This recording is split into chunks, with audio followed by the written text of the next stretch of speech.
Hello বন্ধুরা, welcome back to my channel. তারপর বলো বন্ধুরা, সবাই কেমন আছো? আমি তো খুব ভালোই আছি। তোমরা সবাই কেমন আছো? তো বন্ধুরা, কালো জাম খেতে কার না ভালো লাগে, তাই না? আর সিজনের ফল খেতে তো আমার ভীষণই ভালো লাগে। আর এই সামার সিজনে কিন্তু এই জাম মাখা না খেলে হয়? তো একটু ঝাল ঝাল টক টক মিষ্টি মিষ্টি জাম মাখা বানাতে বসে পড়েছি এখন। তো আজকে বাবা কিন্তু কালো জাম নিয়ে এসেছিল, আর আমি কিছুটা খেয়েছি, আর এই যে কিছুটা রেখে দিয়েছি একটু মাখা বানিয়ে খাবো বলে।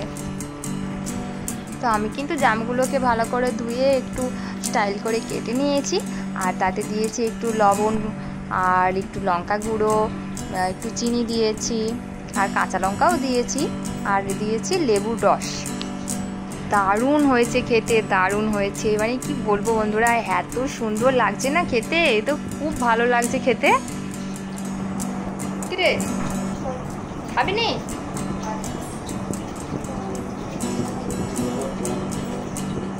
চলো বন্ধুরা, এই ব্লগটা এখানেই শেষ করছি। দেখা হচ্ছে তোমাদের সাথে আবার পরের ব্লগে। আর নিশ্চয়ই জানো কিন্তু কে কে এই সামার সিজনে ওই জাম মাখা খেলে।